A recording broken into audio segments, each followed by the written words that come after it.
Szóval az eszközök beüzemelése úgy történik, hogy áramba kell dugni a két tápkábelt, és utána 1 percen belül föl is áll a rendszerünk.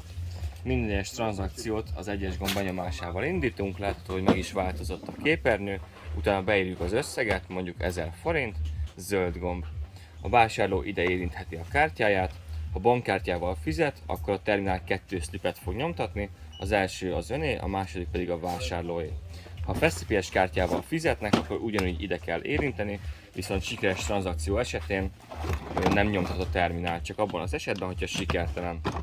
Tehát a legfontosabb, hogy bankkártyánál nyomtat a terminál, FastyPS kártyánál nem nyomtat.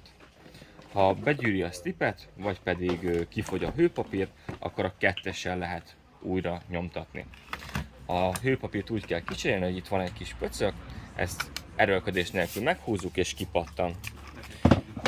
A hőpapír belsejében van mindig egy ilyen műanyag henger, ezt mindig el kell távolítani hőpapír csere esetén. Két oldal van a hőpapírnak, hogyha újat teszünk be, egy írott, egy fehér, és fehérrel felfelé helyezzük be simán, egyszerűen. Utána simán visszapattintjuk, tehát semmilyen erőltetés nem szükséges a terminálnak. Úgy tudjuk megnézni, hogy jól helyeztük be, hogy a sárgát hosszan nyomjuk, és hogyha nem csípte be, akkor jól helyeztük be az új hőpapírunkat.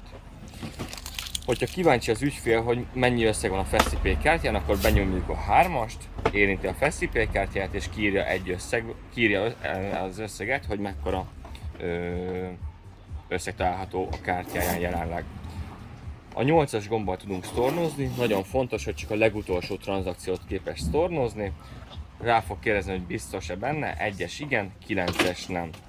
Ha FastyPay kártyával történt a tranzakció, amit sztornoznánk, akkor úgy működik, hogy ide kell visszaérinteni a kártyát, de ezt írja és a terminál, kérem érintse oda a kártyát. És abban a pillanatban jóvá íródik a sztornozott összeg. Ha pedig bankkártyával volt, akkor automatikusan vissza lesz utalva a kártyára, banktól függően kb. Fél órán belül. Ha kíváncsiak napközben a forgalomra, akkor a kis F2, a lefele nyílra tudják megnézni, ahol egy összegben írja a FastyPS összeget, és egy összegben a banki összeget, illetve a tranzakciók darabszámát.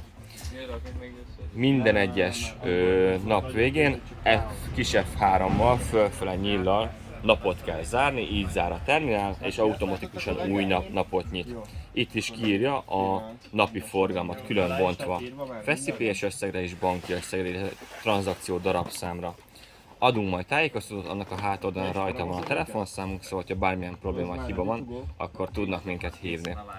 Terminálonként 2 hőpapírt adunk, és most is adunk mellé 2-t, szóval hogyha elfogy, akkor majd utána lehet ide jönni, és itt lehet átvenni a hőpapírt. Igazából ennyi.